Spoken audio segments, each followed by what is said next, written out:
Hello friends, welcome back to my YouTube channel Shikshan digital studio. मध्यकालीन भारतीय इतिहास के अंतर्गत हम अध्ययन कर रहे हैं मुगल काल का। इसी क्रम में अपने पिछले वीडियो में हमने बात करी थी मुगल साम्राज्य की प्रशासनिक व्यवस्था की। आज के इस वीडियो में हम बात करेंगे मुगल कालीन अर्थव्यवस्था की। वीडियो शुरू करने से पहले अगर अभी तक आपने मेरे चैनल को सब्सक्राइब नहीं किया है तो इसे सब्सक्राइब करें, शेयर करें तथा बेल आइकन प्रेस करना बिल्कुल न भूलें, जिससे आपको मेरे आगे आने वाले सभी वीडियोस की नोटिफिकेशन प्राप्त हो सके। तो चलिए शुरू करते हैं आज का वीडियो और देखते हैं मुगल कालीन अर्थव्यवस्था को। बात करें अगर मुगल साम्राज्य की अर्थव्यवस्था की, तो मुगल साम्राज्य की अर्थव्यवस्था काफी बड़ी और समृद्ध थी। अब अगर मुगलकालीन शासन व्यवस्था में राजस्व के स्रोतों की बात करें तो उसे हम दो भागों में बांट सकते हैं। एक थे केंद्रीय स्रोत और दूसरे थे स्थानीय स्रोत। केंद्रीय आय के कई महत्वपूर्ण स्रोत थे, जैसे कि भू राजस्व कर, चुंगी, इसके अलावा टकसाल, इसके अलावा उत्तराधिकारी के अभाव में जो आय प्राप्त होती थी वो, इसके अलावा उपहार कर, इसके अलावा नमक पर कर और प्रत्येक व्यक्ति पर लगने वाला पॉल टैक्स यानी कि व्यक्ति कर भी इसमें शामिल था। आगे बात करते हैं कि जो सबसे मेन स्रोत था इनके राजस्व का वो क्या था, तो इनमें जो भू राजस्व था वो सर्वाधिक महत्वपूर्ण स्रोत था। शेरशाह के द्वारा भू राजस्व हेतु अपनाई गई जो पद्धति थी राई, उसका अकबर ने भी अपने राजस्व दरों को नियत करने के लिए प्रयोग किया। सबसे पहले बात करेंगे हम मुगल कालीन भू राजस्व व्यवस्था की कि मुगल काल में जो भू राजस्व व्यवस्था थी वो किस प्रकार की थी। तो जैसा कि मैंने पीछे बताया कि राज्य की आय का जो सबसे महत्वपूर्ण साधन था वो भू राजस्व ही था। मुगल शासन में भू राजस्व के लिए फारसी शब्द का माल और जो माल वाजिब है इनका प्रयोग किया जाता था। आगे बात करें तो भू राजस्व से संबंधित जो खराज शब्द है, जो कि हम अन्य मध्यकालीन जो साम्राज्य हैं उनमें पढ़ते हैं, तो भू राजस्व से संबंधित जो खराज शब्द है उसकी नियमित रूप से चर्चा हमें मुगल काल में नहीं मिलती है। अकबर के समय यानी कि 1563 ईस्वी में एतमाद खां के अधीन संपूर्ण साम्राज्य को 18 परगनों में विभाजित किया गया और प्रत्येक परगने में 1573 में एक करोड़ी नाम के अधिकारी की नियुक्ति की गई। 1568 ईस्वी में शिहाबुद्दीन के अधीन नस्क प्रणाली पर बल दिया गया, यानी कि ये भू राजस्व के अंतर्गत किए गए कार्य हैं। इसके बाद 1571 ईस्वी में मुजफ्फर खां और उसके अधीन अधिकारी के रूप में टोडरमल की नियुक्ति की गई। इस समय भूमि की माप पर ज्यादा बल दिया गया। गुजरात विजय के बाद 1573 में टोडरमल ने गुजरात में भूमि माप की पद्धति को अपनाया। अकबर इस पद्धति से संतुष्ट हुआ, यानी कि उसे ये पद्धति काफी अच्छी लगी और इसके बाद 1573 ईस्वी में अकबर ने पूरे उत्तर भारत में करोड़ी नाम के जो अधिकारी की नियुक्ति की थी और करोड़ी की सहायता के लिए एक आमिल नियुक्त किए गए थे। 1582 में टोडरमल की नियुक्ति एक दीवाने आला के रूप में हुई और कई प्रयोगों के बाद टोडरमल ने जाप्ती या फिर जिसे आईने दहशाला पद्धति कहते हैं उसको अपनाया। अब बात करें आईने दहसाला की, तो आईने दहसाला प्रणाली को मुगल सम्राट अकबर ने अपने शासनकाल के 24वें वर्ष यानी कि 1580 में लागू किया था। आईने दहसाला व्यवस्था को टोडरमल बंदोबस्त भी कहा जाता है, क्योंकि इसे लागू करने वाला जो व्यक्ति था वो अकबर के नवरत्नों में से एक टोडरमल था। आगे जब्ती प्रथा या फिर आईने दहशाला में 5 चरण होते थे, यानी कि 5 चरणों में ये व्यवस्था पूरी होती थी। तो सबसे पहले इसमें भूमि की माप कराई जाती थी। भूमि की जो माप की इकाई थी वो जो पहले शेरशाह के द्वारा अपनाई गई गजे सिकंदरी थी, उसके बदले अकबर के जमाने में गजे इलाही का प्रयोग किया गया। इसकी जो माप थी वो 33 इंच और 41 अंगुल की होती थी। वह तनब या फिर तंबू की रस्सी या फिर जरीब लोहे की कड़ियों से जुड़ी हुई बांस द्वारा निर्मित होती थी।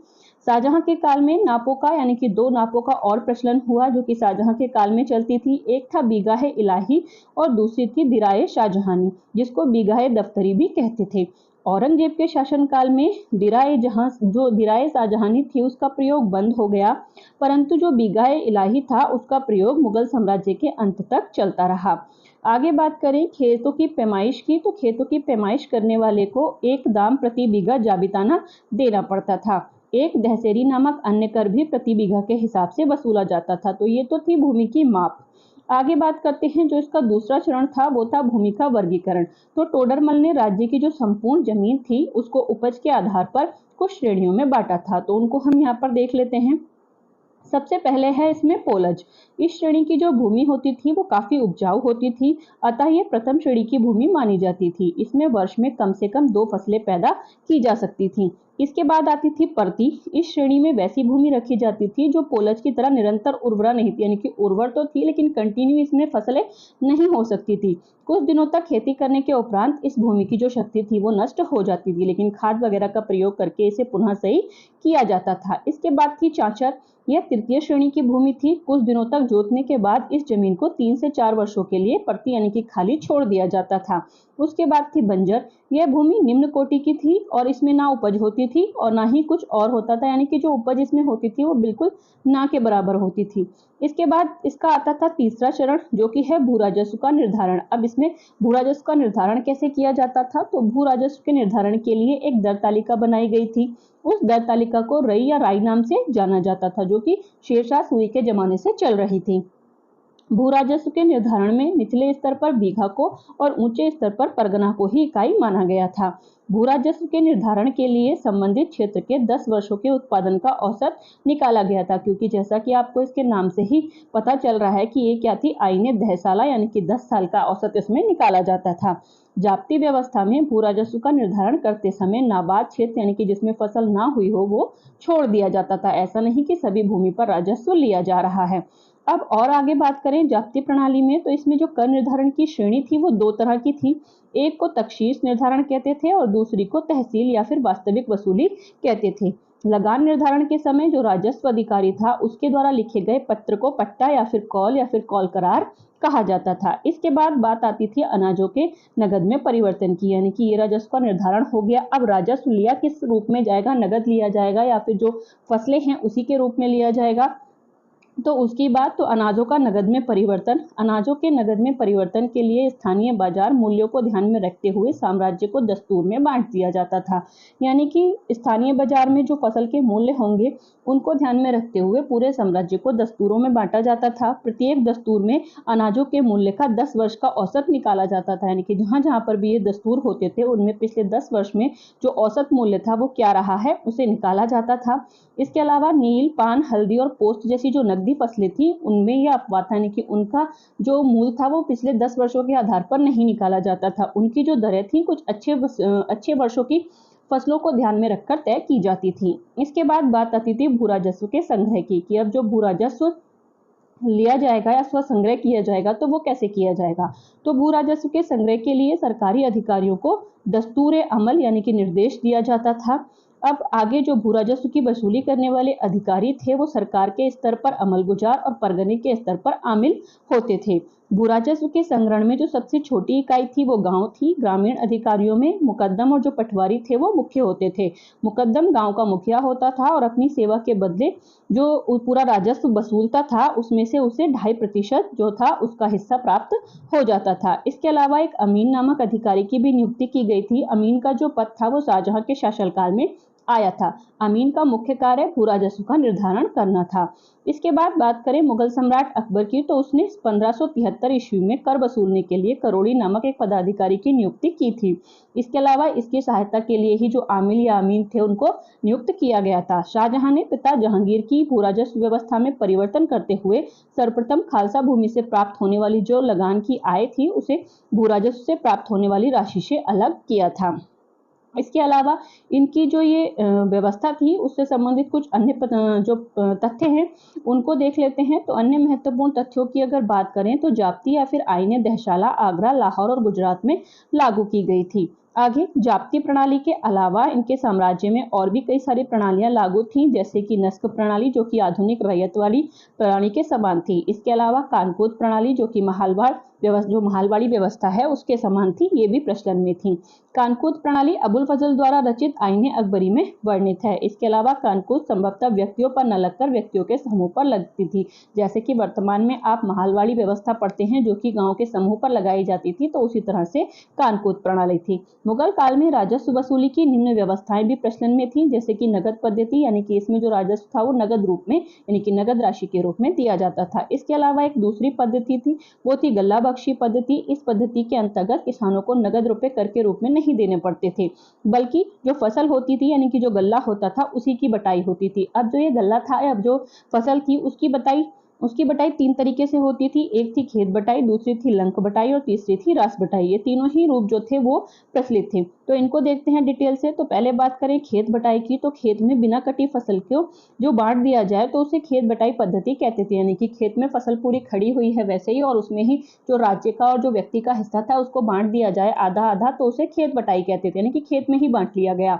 इसके बाद आती थी लंक बटाई। इसमें खेतों से फसल कटकर उनके ढेर लगा दिए जाते थे और विभिन्न पक्षों के बीच एक करार करके उनकी उपस्थिति में गल्ले का वितरण होता था। इसे लंक बटाई कहते थे, यानी कि फसल काट ली जाती थी, काटने के बाद ढेर लगा लिया जाता था और उसके बाद उनको बांटा जाता था, तो उसे लंक बटाई कहते थे।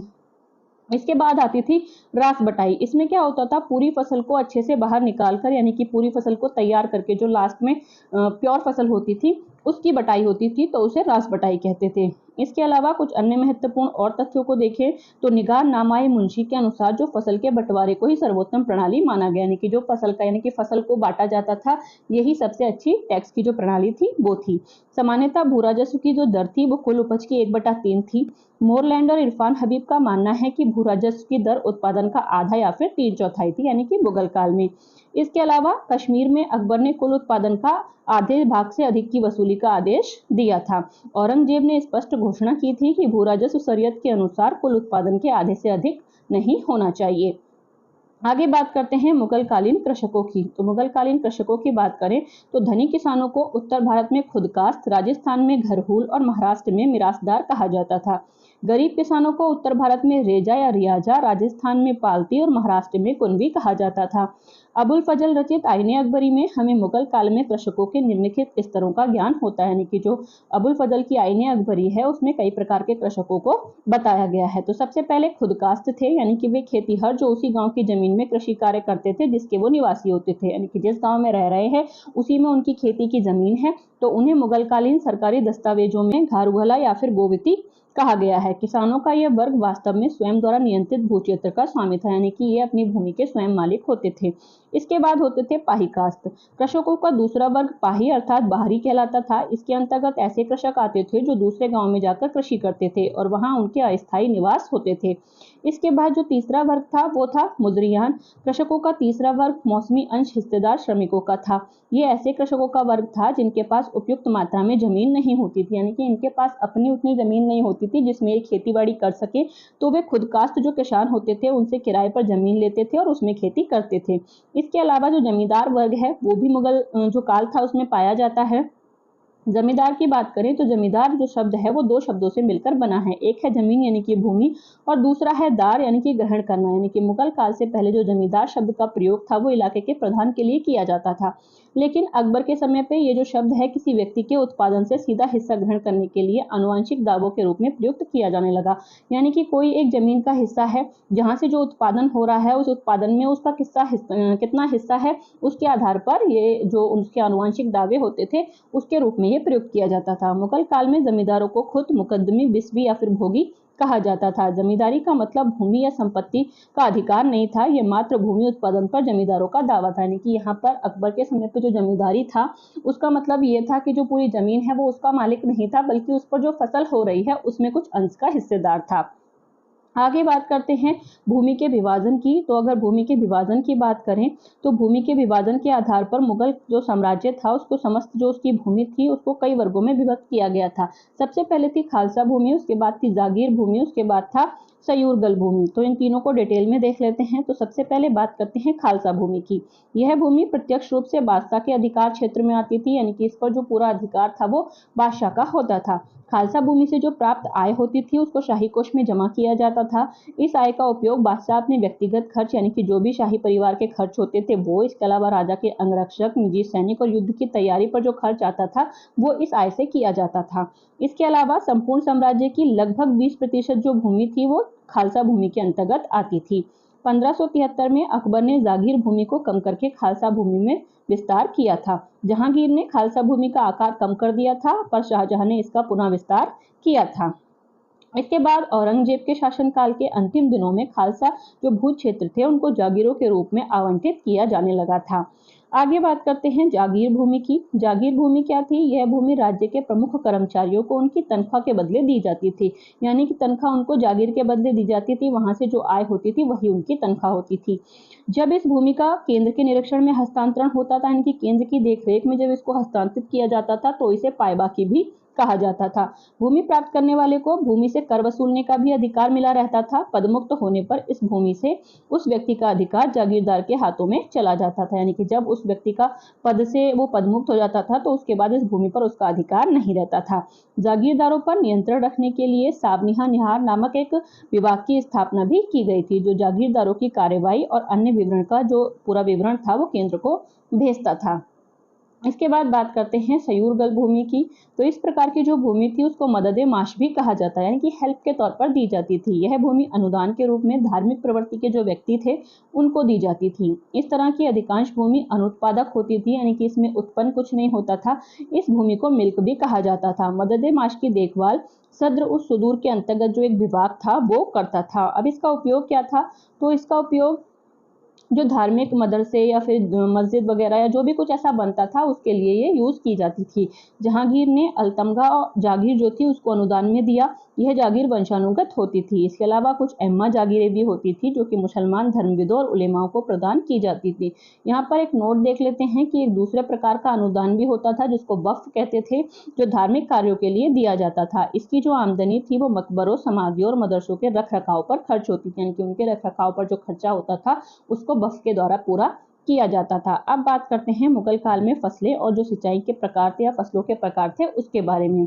तो अबुल फजल की जो पुस्तक है आईने अकबरी, उसमें 17 रबी की फसलें और 26 खरीफ की फसलें बताई गई हैं कि इतनी फसलें मुगल काल में होती थी।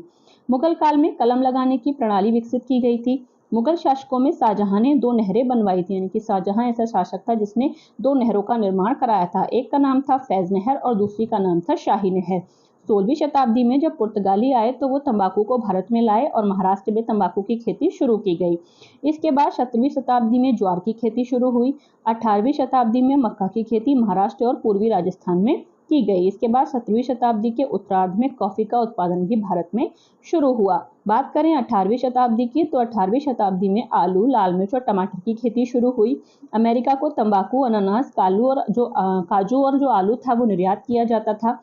मध्य एशिया को तरबूज, अमरूद और खरबूजे का निर्यात होता था और लैटिन अमेरिका को मक्के का निर्यात किया जाता था।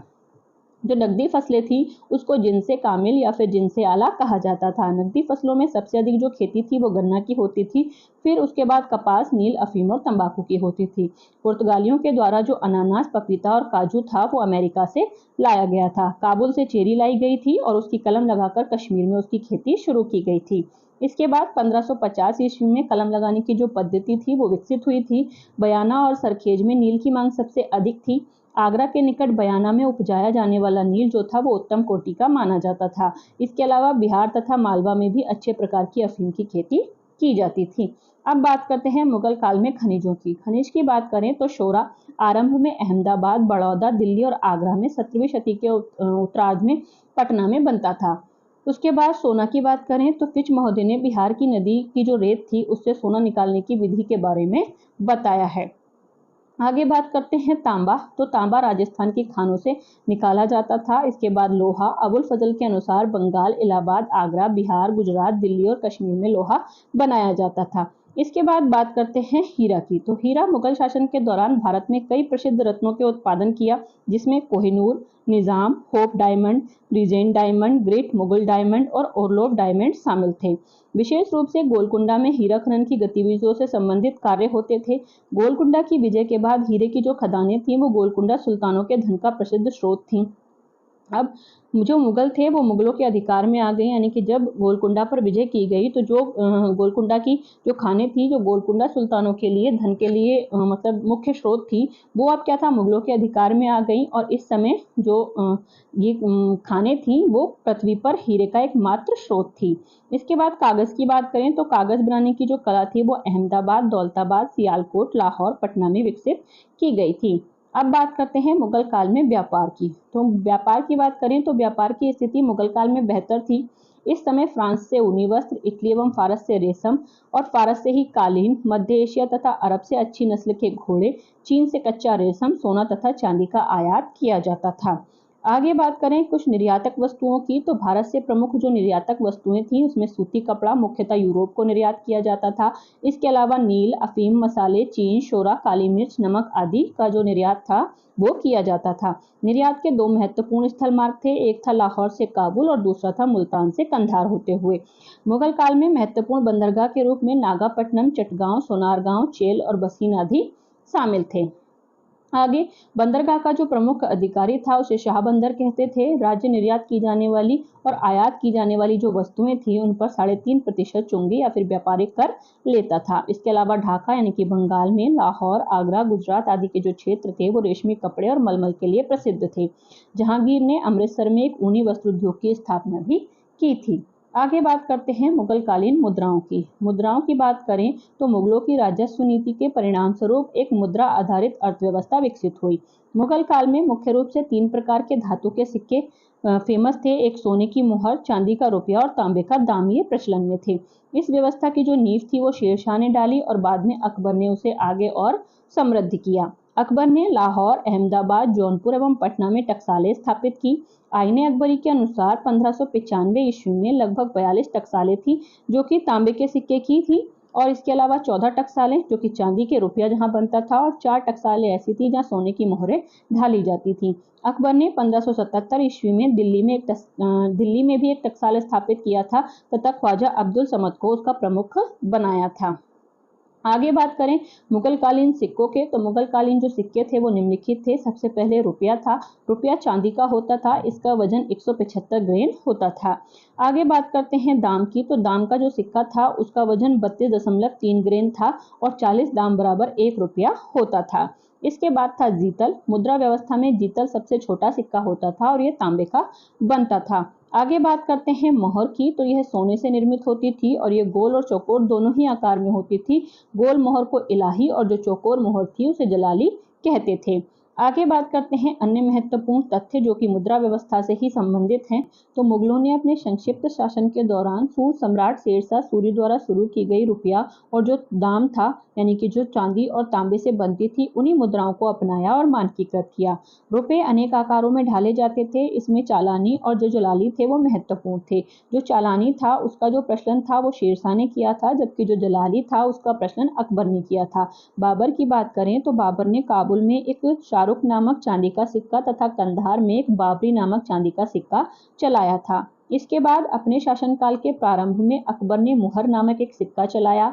सोने के सिक्कों में शहंशाह, आत्मा बिसात, चुगल और जलाली आदि महत्वपूर्ण हैं। चांदी का रुपया और तांबे के दाम भी प्रचलन में थे। इसके बाद चांदी का रुपया मुगलकालीन अर्थव्यवस्था का आधार था और यह 178 ग्रेन का होता था। चांदी के रुपये का प्रचलन सर्वप्रथम शेरशाह सूरी ने किया था। इसके बाद अकबर ने जलाली नाम का एक चौकोर सिक्का यानी कि चौकोर आकार का एक रुपया चलाया। इसके अलावा तांबे का दाम और पैसा तथा फलूस 323.5 ग्रेन का बना होता था। स्वर्ण का सर्वाधिक प्रचलित सिक्का इलाही था और सबसे बड़ा सिक्का संसब था। अकबर ने कुछ सिक्कों पर राम सीता की मूर्ति अंकित करवाई और उस पर सियाराम भी लिखवाया था। आगे बात करें तो टकसाल का जो अधिकारी था वो चौधरी कहलाता था। केंद्रीय टकसाल से कोई भी व्यक्ति 5 या 6% का शुल्क देकर अपने सिक्के ढलवा सकता था। असीरगढ़ विजय के उपलक्ष्य में अकबर ने एक सोने का सिक्का चलवाया जिस पर एक और बाज की आकृति निर्मित थी। दैनिक लेन देन और छोटे लेन देनों में तांबे के जो दाम थे उनका प्रयोग किया जाता था। जहांगीर ने एक निसार यानी कि 1 रुपये का चौथाई हिस्सा नामक एक सिक्का चलाया था। इसके अलावा शाहजहां ने दाम और रुपए के मध्य एक आना नामक नए सिक्के का प्रचलन करवाया। मुगल काल में रुपए की सर्वाधिक ढलाई औरंगजेब के शासनकाल में ही हुई थी। जहांगीर ने अपने समय में सिक्कों पर अपनी आकृति बनवाई। इसके साथ ही साथ उसने अपनी पत्नी नूरजहां के नाम भी उस पर अंकित करवाया। औरंगजेब के समय जो रुपए का वजन था वो 180 ग्रेन था और 1 रुपये में 40 दाम होते थे। आगे बात करें तो जो औरंगजेब था उसने सिक्कों पर कलमा अंकन कराने की जो प्रथा थी उसको बंद करवा दिया। अंतिम काल में जारी सिक्कों पर मीर अब्दुल बाकी शहबाई द्वारा रचित पद्य को अंकित करवाया गया था। इसके अलावा मुहर जो थी वो मुगल काल में सबसे प्रचलित सिक्का था। इसका मूल्य 1 रुपया होता था। इस तरह आज के वीडियो में हमने मुगल काल की अर्थव्यवस्था को देखा। अगले वीडियो में हम बात करेंगे मुगल काल की सैन्य व्यवस्था के बारे में। अगर आप इसी तरह डिटेल में मेरे साथ हिस्ट्री पढ़ना चाहते हैं तो बने रहिए मेरे साथ। Thank you for watching.